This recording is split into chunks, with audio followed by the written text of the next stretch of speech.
the last Congress, we submitted one, we reiterate the same, and if need be, we will just furnish another copy. Maraming salamat po. Opo. Sir, baka may concern ka sa PNP. Pwede niyo po silang tanungin yun. Hindi po, pwede po. Pwede naman po. Inaalaw ko.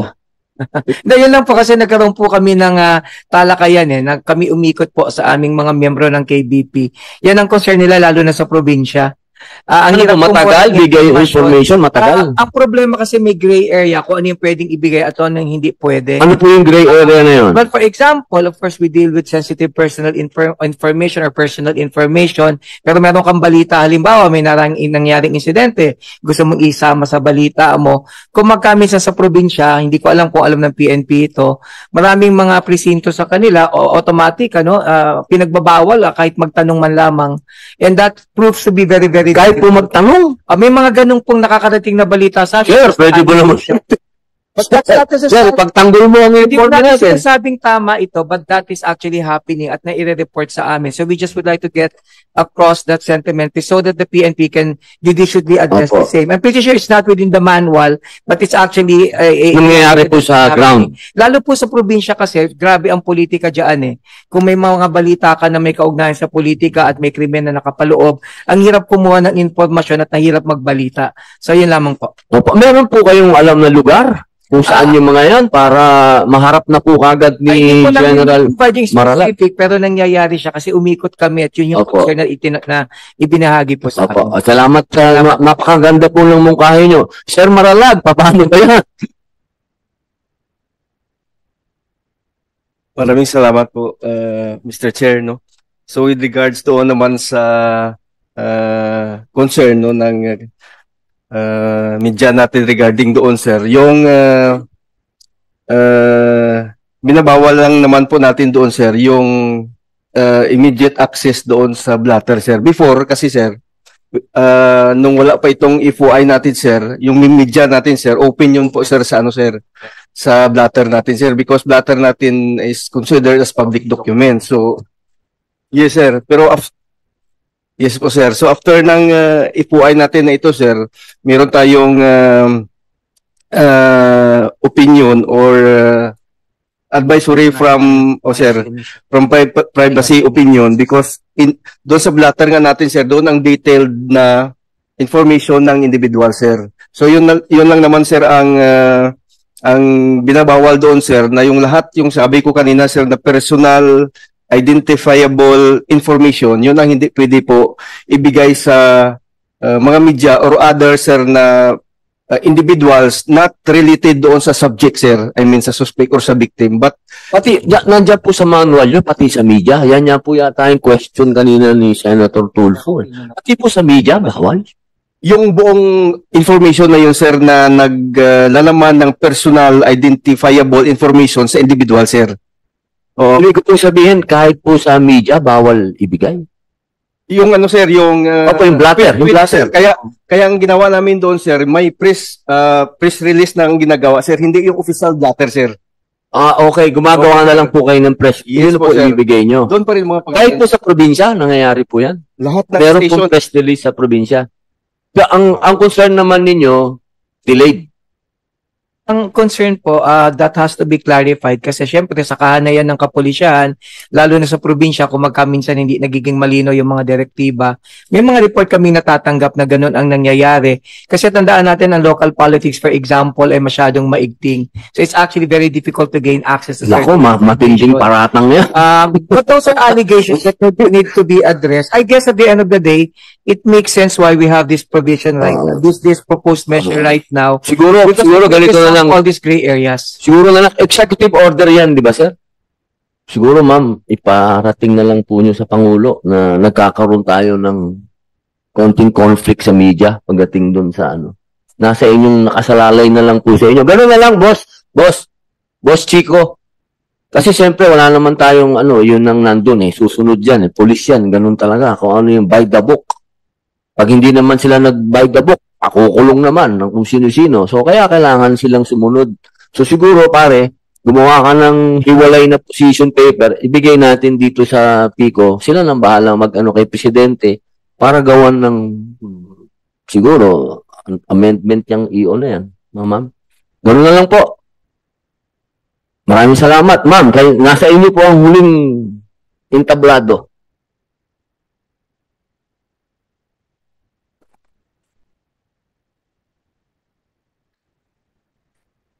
Mr. Chair, and to our distinguished research speakers, magandang hapon po.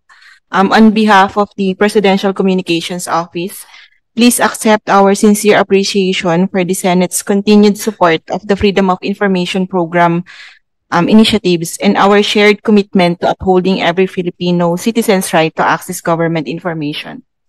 For over 9 years of implementation at the national level, this initiative has gone beyond national lobbying efforts by localizing the FOI program to empower local governments and provide access to more granular information.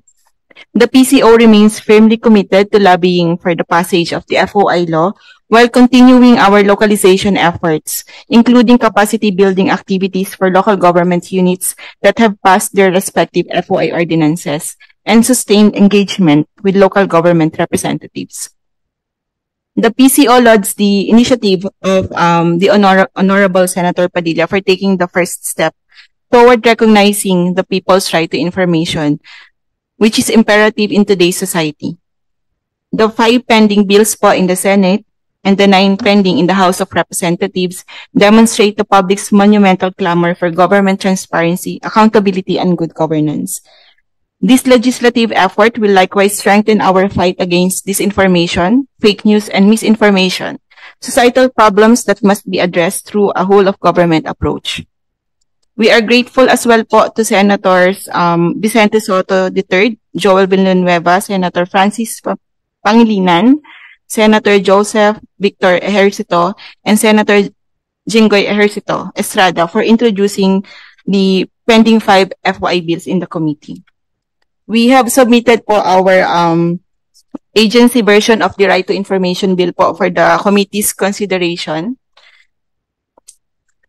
which is entitled po the an act enabling the people's constitutional right of access to information, which is the fruit of the hard work, research, and collaboration of the PCO, national government agencies, civil society organizations, the academe, business sectors, and the private sectors and lawmakers.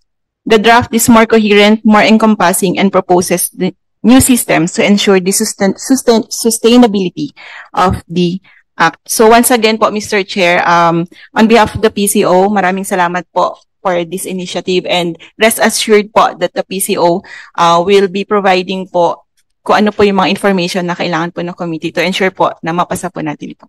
Salamat po. Maraming salamat po, ma'am. Bago po tayo magtapos, gusto ko lamang pong meron din pong paki-insert. Ito, basahin ko na lang po. Ito po ang statement naman ni Senator Joel Villanueva. Naku, English pala to. To the chairperson of the Committee on Public Information and Mass Media, Senator Robin Hood Padilla, our resource persons, fellow public servants, and guests, a blessed morning to all of you. First of all, this representation sincerely thank the Honorable Chairperson, Senator Padilla, for his leadership and commitment in taking up this timely and critical measure, one that strikes at the heart of good governance, strengthening transparency, and public accountability through the People's Freedom of Information Act, FOI. Mr. Chair, esteemed colleagues, for me, today's hearing is not just a procedural meeting. It is a continuation of a personal and professional commitment that I have carried with me throughout my 23 years in public service, from my time in the House of Representatives to TESDA, and now here in the Senate. This is why in the 20th Congress, this representation has once again filed Senate Bill number 49, the People's Freedom of Information Act. This is not just a legislative priority.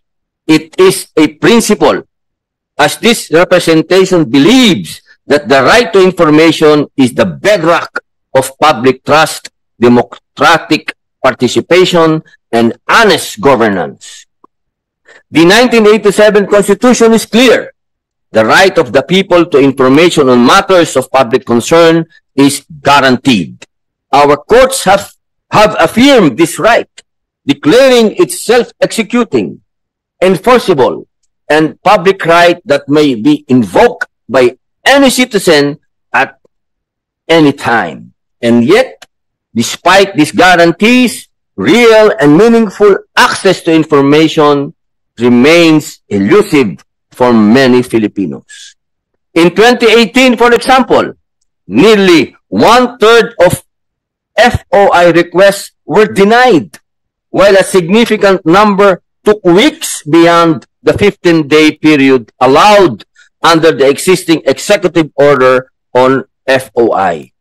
And while Executive Order number 2, series of 216, was a step in the right direction, we all know it has limitations, especially as it only covers the executive branch. That is why we need to pass a law. Kailangan natin ng batas na sumasaklaw sa buong gobyerno. Akala ko puro English eh. Lahat ng sangay, kasama ang GOCCs. Further, the People's Freedom of Information Act seeks to provide a uniform, speedy, inclusive, and effective system for citizens to access government-held information. It defines the scope, lays down the procedures, sets reasonable exceptions, and more importantly, imposes penalties on those who unjustly deny access to information. Now, more than ever, we must underscore one of the most powerful provisions of this bill, proactive disclosure. One of the most critical features of the bill is its push for proactive disclosure, including silence of certain national officials and contracts amounting to at least 50 million pesos, which must be published online before they are signed. This goes beyond passive transparency. It's about active accountability. Mr. Chair, these are not hypothetical ideas. These are policies that demand accountability from all of us, including myself. We want to regain public trust. We must lead by example. We cannot ask for transparency from others if we are not willing to be transparent ourselves. Mr. Chair, colleagues, the passage of this law is long overdue. Napakatagal nang naantala sa Kongreso ang mga panukalang freedom of information. Habang ibang bansa ay patuloy nang sumusulong, 119 na bansa na ang may sariling bersyon ng FOI laws.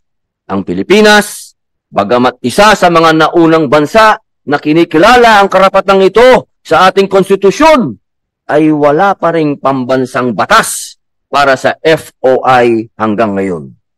Huwag na nating hayaang muling lumipas ang isa pang kongreso ng walang konkretong aksyon. Huwag na nating paabutin pa ng matagal ang paghihintay ng sambayanang Pilipino. Panahon na upang ipasa ang FOI law. As we organize and chart the legislative direction of this committee, this representation respectfully urge the Chair and our esteemed colleagues to make FOI a legislative priority. Let us show the people that transparency is not just a talking point. It is a policy the Senate is committed to enshrine into law. Thank you, Mr. Chair, dear colleagues, and may God bless us all. Sa punto po nito, dahil pagod na ako, tunay pong naging produktibo ang makabuluhan po ang ating naging pagdinig ngayong araw tungkol sa freedom of information. Tayo po ay lubos na nagpapasalamat sa ating pong mga panauhing pangdangal. Sa puntong ito ay akin pong iminumungkahi ang pag-convene ng technical working group para sa mga nasabing panukalang batas. Makikipag-ugnayan po ang aming committee para sa schedule ng TWG meeting. At ako po ay umaasa na ito ay magiging mabilis at produktibo. Akin pong personal at akin pong sinasabi, Englishin ko na lang, this public hearing is hereby adjourned.